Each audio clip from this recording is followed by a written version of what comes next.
in Season 2, Project Diablo 2, we finally got the long-awaited dungeon. The long-awaited dungeon content.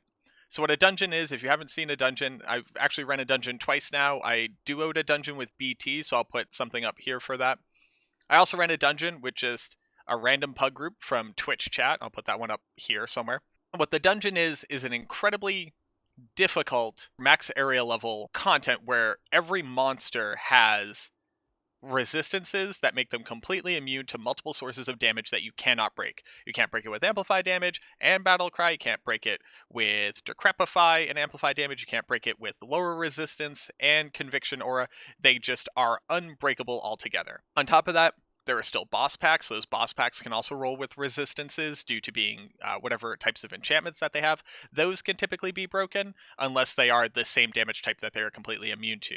In addition to that, there's multiple bosses. They have one of the most unique boss mechanics that you'll ever see in a Diablo 2 game or a mod. The first one being Hysteria, where there are 2 other bosses that you actually have to kill before you can even damage this boss. And then in addition to that, there is somebody called the Synthetic One. The Synthetic One is down in the lower basement, so there's actually multiple levels to the dungeon. And that character casts super high level teeth that will absolutely one-shot you. You'll see when I duoed it with BT. They also cast max, super max range, max damage Firestorm. Really, really tough bosses. So how do you get into a dungeon is something that somebody was asking of me, and also what's a Horadrim Scarab? Lo and behold, they're both one and the same. So what we're looking at right here is the Horadrim Scarab. You take this in any tier 3 map, you put them into your cube, and you will create a dungeon map similar to something like this. So the dungeon will roll with affixes. These are going to give additional either detriments to the player group or additional benefits to the monsters to make it harder to get through. Dangerous group content warning. These are intended for groups. Now, the idea of the dungeon is that you take a very well manicured group of 8 individuals, or whatever your party size is, and make sure that you have requisite damage types to be able to handle each type of monster in there. So there's immune to physical, immune to fire, immune to lightning, immune to cold, immune to poison. The only things that aren't super abundant is immune to magic, and even then you can have succubi in the map that are immune to magic. So there's literally something for everyone, or I guess everything for no one, which I guess is a different way of describing it. You take your Horadrim Scarab, we take any tier 3 map, doesn't matter what kind of map it is, you cube them together, and what you now have is a Cathedral of Light tier 4 map. You go into this dungeon just like you would go in any other map. You right click this in Act 5 of Haragoth and it opens up. You'll see that this one has extra monster density, extra experience, extra gold find, extra magic find. Players have minus 16 all res. Monsters have increased velocity, which means they run faster. Monsters have additional attack rating and can pierce, which is really big because there are spear cats down in the Cathedral of Light, and they will one-tap you. Increase maximum damage, increase replenish life. They have magic absorb, and monsters cannot be frozen.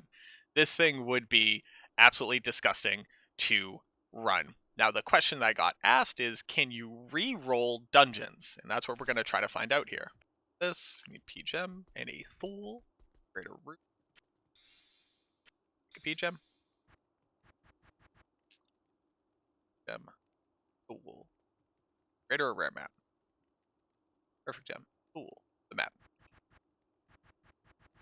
Sadly, you cannot re-roll the dungeon map. Once it's created, the affixes on it are the ones that you are going to have to deal with.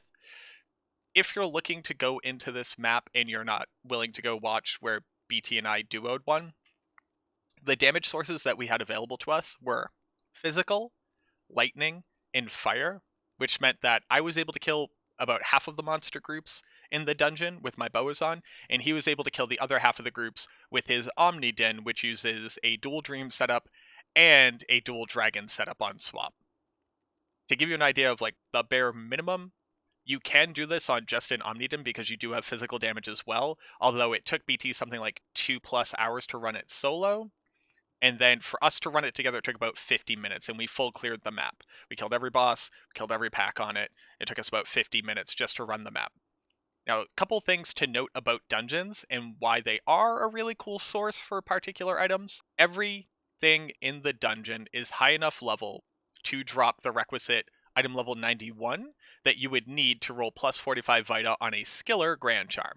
So that's one thing to note. Every Grand Charm that you drop from there is item level 91 and higher, so you will be able to roll those for plus a skill and 40 to 45 life, or 41 to 45 life. That is a cool thing.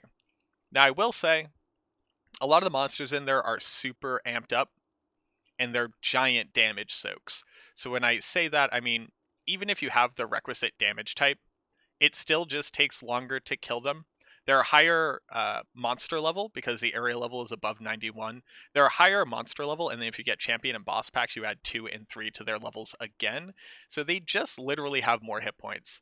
And then on top of that, we didn't really see a good enough return on investment of the amount of time it took us to clear it and the drops that we got.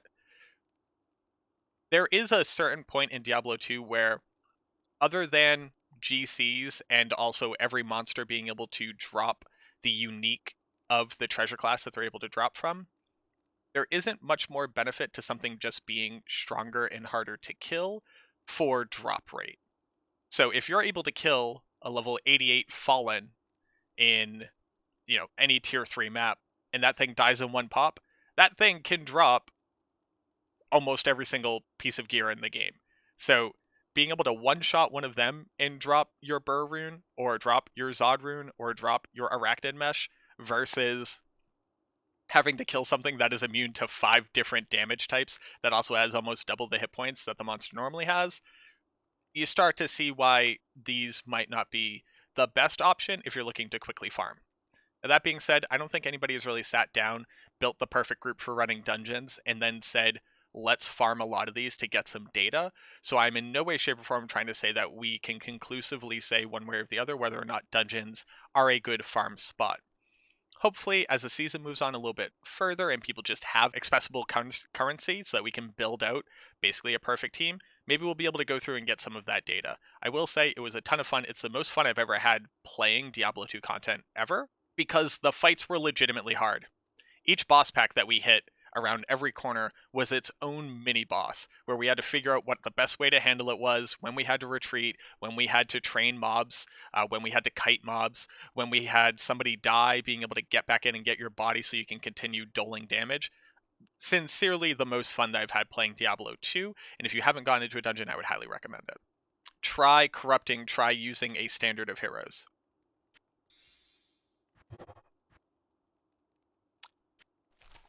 Another really important thing to note that that chat just helped me realize is that you can use a standard of heroes to increase the experience gain, monster density, and magic/gold find. So this is now just a super ramped up version of the map that we were just looking at. Let's see if we can corrupt it.